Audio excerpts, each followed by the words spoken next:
আকাশবাণী কলকাতা। স্থানীয় সংবাদ পড়ছি প্রিয়া বিশ্বকর্মা। প্রথমে বিশেষ বিশেষ খবর। ওয়াকফ সংশোধনী আইনের বিরুদ্ধে দায়ের হওয়া একগুচ্ছ মামলা নিয়ে সুপ্রিম কোর্টে আজ ফের শুনানি হবে। মুর্শিদাবাদে হিংসার ঘটনায় এনআইএ তদন্ত সহ একাধিক দাবিতে জোড়া জনস্বার্থ মামলার শুনানি হবে আজ কলকাতা হাইকোর্টে।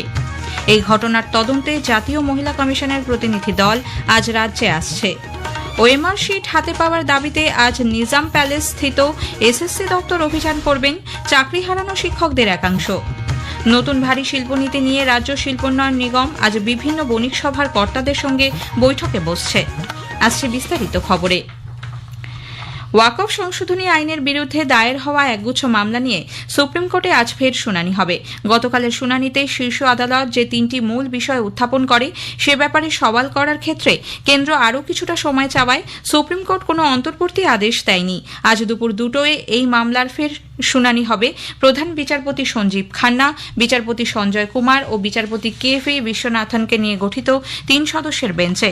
কেন্দ্রের তরফে সলিসিটর জেনারেল তুষার মেহতার কাছে বেঞ্চ গতকাল জানতে চান, ওয়াকফ নথিভুক্ত করানোর জন্য প্রয়োজনীয় নথি না থাকলেও ওয়াকফ বাই ইউজার বা ওয়াকফ ব্যবহারকারীর অধিকার থেকে কাউকে বঞ্চিত করা যায় কিনা। 3 বিচারপতির বেঞ্চ নতুন ওয়াকফ আইনকে চ্যালেঞ্জ করে দায়ের করা আবেদনগুলির ওপর অন্তর্বর্তী আদেশ দেওয়ার কথাও বিবেচনা করছে। মুর্শিদাবাদের ঘটনায় এনআইএ তদন্ত সহ একাধিক দাবিতে জোড়া জনস্বার্থ মামলার শুনানি হবে আজ কলকাতা হাইকোর্টে। গতকাল প্রধান বিচারপতি TS শিবজ্ঞানম এবং বিচারপতি চৈতালি চ্যাটার্জি দাসের ডিভিশন বেঞ্চে মামলা দায়েরের অনুমতি চান আইনজীবী প্রিয়াঙ্কা টিব্রেওয়াল এবং সংযুক্তা সামন্ত। এনআইএ তদন্ত ছাড়াও সংঘর্ষের ঘটনায় ঘরছাড়া 300 পরিবারকে অবিলম্বে ফেরানোর দাবি জানিয়েছেন তারা। একই দাবিতে অপর মামলাটি করা হয়েছে বিশ্ব হিন্দু পরিষদের তরফে। এদিকে মুর্শিদাবাদের অশান্ত এলাকায় ত্রাণ শিবির খুলতে চেয়ে বিরোধী রাজনৈতিক দলের সঙ্গে যুক্ত সংগঠন প্রশাসনের কাছে আবেদন জানালেও তা না মেলায় হাইকোর্টে মামলা দায়ের হয়েছে। বিচারপতি অমৃতা সিনহার এজলাসে আজ এই মামলারও শুনানি হওয়ার সম্ভাবনা। অন্যদিকে অশান্তি কবলিত মুর্শিদাবাদের ধুলিয়ানে যেতে চেয়ে বিরোধী দলনেতা শুভেন্দু অধিকারীর আবেদনে হস্তক্ষেপ করেনি কলকাতা হাইকোর্ট। বিচারপতি তীর্থঙ্কর ঘোষ গতকাল এ সংক্রান্ত মামলার শুনানিতে জানান, প্রধান বিচারপতির ডিভিশন বেঞ্চে আজ এ সংক্রান্ত জনস্বার্থ মামলার শুনানি রয়েছে। সেখানে মুর্শিদাবাদের পরিস্থিতি নিয়ে রিপোর্ট জমা দেবে রাজ্য। আদালতের নির্দেশে কেন্দ্রীয় সরকারেরও রিপোর্ট জমা দেবার কথা। বিরোধী দলনেতা চাইলে ডিভিশন বেঞ্চেই তাঁর সফর নিয়ে আবেদন করতে পারেন। সংশোধিত ওয়াকফ আইন বিরোধী আন্দোলনকে কেন্দ্র করে ছড়ানো হিংসার পেছনে পরিকল্পিত অশান্তির ছক রয়েছে বলে মুখ্যমন্ত্রী মমতা ব্যানার্জি দাবি করেছেন। কলকাতার নেতাজি ইন্ডোর স্টেডিয়ামে গতকাল ইমাম মুয়াজ্জেম ও মুসলিম বুদ্ধিজীবী সমাবেশে মুখ্যমন্ত্রী ওয়াকফ আন্দোলনকে কেন্দ্র করে কয়েকটি জায়গা, বিশেষ করে মুর্শিদাবাদে সৃষ্ট সাম্প্রদায়িক উত্তেজনার সম্পূর্ণ দায় বিরোধীদের ওপর চাপিয়েছেন। তিনি বলেন, যেখানে মূলত গণ্ডগোল হয়েছে তা মালদার কংগ্রেস সাংসদের এলাকার মধ্যে পড়ে। যেখানে গন্ডগোল হয়েছে মালদা সিট, ওটা কংগ্রেসের জেতা আসন, জেতবার সময় তারা জিতবে, আর দাঙ্গা হলে তখন রাস্তায় বেরোবে না, কন্ট্রোল করবে না। এটুকু আশা আমি করি না।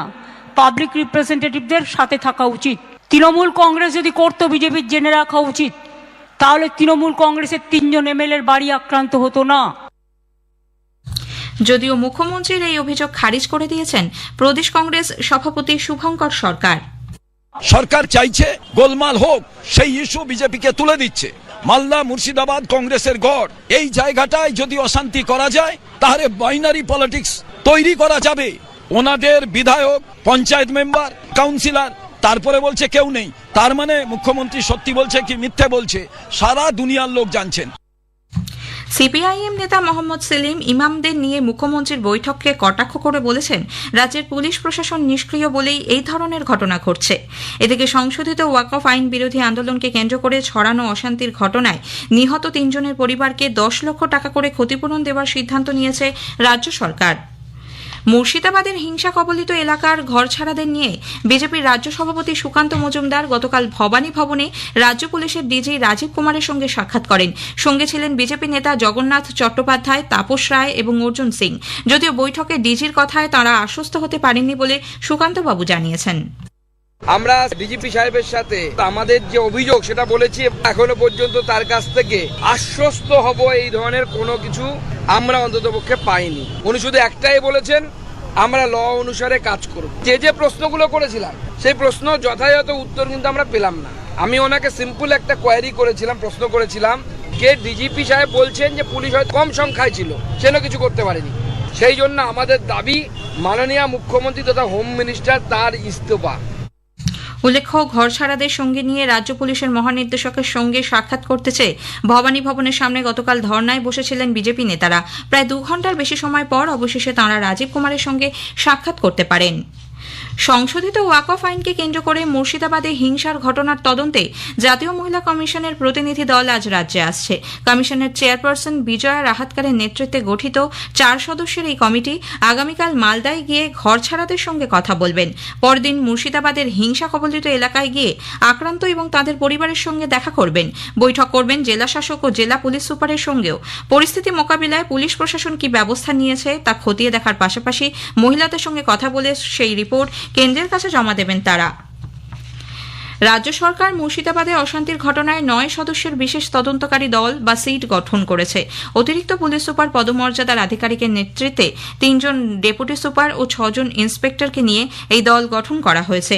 অশান্তি সংক্রান্ত যাবতীয় মামলা তদন্ত করবে এই সিট। গতকালই শামশেরগঞ্জ থানায় গিয়ে বৈঠক করেন সিটের সদস্যরা।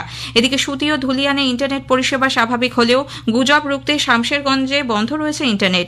পরিস্থিতি ধীরে ধীরে স্বাভাবিক হলেও অশান্তির আশঙ্কায় এখন সদা সতর্ক প্রশাসন। আমাদের জেলা সংবাদদাতার একটি প্রতিবেদন। জঙ্গিপুর পুলিশ জেলার সুতি এবং ধুলিয়ান এলাকা অনেকটাই স্বাভাবিক ছন্দে। নতুন করে হিংসার খবর না থাকায় শিথিল হয়েছে 163 ধারা ও সরকারি বিধিনিষেধ। তবে শামশেরগঞ্জ থানা এলাকার বেশ কিছু এলাকায় অশান্তির আশঙ্কা থাকায় এখনও বন্ধ রাখা হয়েছে ইন্টারনেট পরিষেবা। আজ সকাল পর্যন্ত নতুন করে কোনো হিংসা না ছড়ালেও ধুলিয়ান পুরসভায় গতকাল উপপুরপিতার ভাইয়ের 40 বছরের পুরনো কসমেটিক্সের দোকানে অগ্নিকাণ্ডের ঘটনায় উত্তেজনা ছড়ায়। ঘটনায় সংশোধিত ওয়াকফ আইন বিরোধী হিংসার যোগ না থাকলেও এই আবহে তা ভিন্ন মাত্রা দিয়েছে।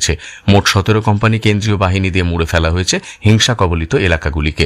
জঙ্গিপুর মহকুমা সংলগ্ন নবগ্রাম এবং লালগোলা থানা এলাকায় টহল দিচ্ছে কেন্দ্রীয় বাহিনী। কেন্দ্রীয় বাহিনীর টহল চলছে রানীনগর, সাগরপাড়া প্রভৃতি ভারত বাংলাদেশ আন্তর্জাতিক সীমান্তের থানা এলাকাগুলিতেও। জেলার বেলডাঙ্গা, শক্তিপুর, রেজিনগর, কান্দি এবং নওদা থানা এলাকাতেও বাড়তি পুলিশ মোতায়েন করা হয়েছে। মুর্শিদাবাদ মেডিকেল কলেজ এবং হাসপাতালে চিকিৎসাধীন আহত বিক্ষোভকারীদের পরিবারের সঙ্গে নিয়মিত যোগাযোগ রাখছে পুলিশ। জেলার পুলিশ সুপার আনন্দ রায়ের দাবি, পরিস্থিতি নিয়ন্ত্রণে রয়েছে, নতুন করে কোনো অশান্তির ঘটনাও ঘটেনি। ঘরছাড়ারা আবার নিজের ঘরে ফিরতে শুরু করেছেন। আগামী শুক্রবারের মধ্যে সব ঘরছাড়াকে ফিরিয়ে আনা হবে বলে প্রশাসনের অঙ্গীকার। মামুন ফারুক, আকাশবাণী সংবাদ, মুর্শিদাবাদ। এবারের স্পটলাইটের বিষয় সুপুষ্টি পক্ষ।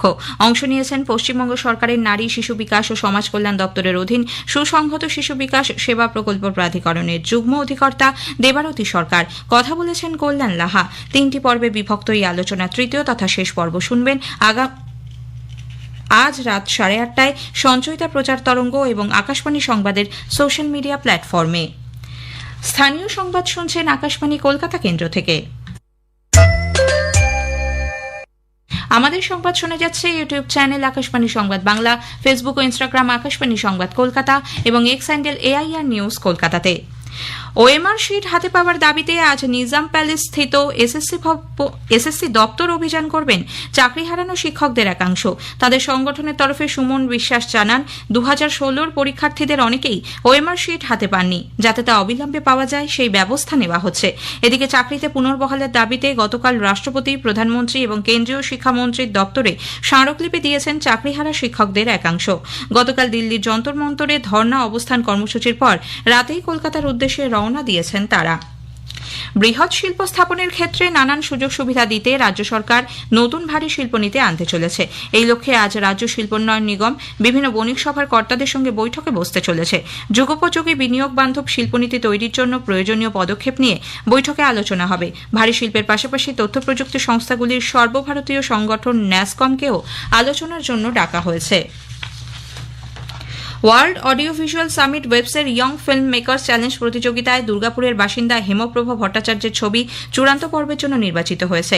রিকানেক্ট নামে 1 মিনিট 16 সেকেন্ডের সাদা কালো ছবিটি বর্তমান ওয়ার্ক ফ্রম হোমের যুগে বাবা ছেলের সম্পর্কের দিকটি তুলে ধরেছে। দক্ষিণবঙ্গের বেশ কিছু জেলায় আজও আগামীকাল বিক্ষিপ্তভাবে বজ্রবিদ্যুৎ সহ বৃষ্টি ও ঝোড়ো হাওয়া বয়ে যেতে পারে বলে আলিপুর আবহাওয়া দপ্তর জানিয়েছে। আজ পশ্চিমের জেলা, হিমালয় সন্নিহিত এলাকা এবং মালদা ও 2 দিনাজপুরে বৃষ্টির পরিমাণ বেশি হওয়ার সম্ভাবনা। শেষ করার আগে স্থানীয় সংবাদের বিশেষ কিছু অংশ আরও একবার। ওয়াকফ সংশোধনী আইনের বিরুদ্ধে দায়ের হওয়া একগুচ্ছ মামলা নিয়ে সুপ্রিম কোর্টে আজ ফের শুনানি হবে। মুর্শিদাবাদে হিংসার ঘটনায় এনআইএ তদন্ত সহ একাধিক দাবিতে জোড়া জনস্বার্থ মামলার শুনানি হবে আজ কলকাতা হাইকোর্টে। এই ঘটনার তদন্তে জাতীয় মহিলা কমিশনের প্রতিনিধি দল আজ রাজ্যে আসছে। স্থানীয় সংবাদ শেষ হলো।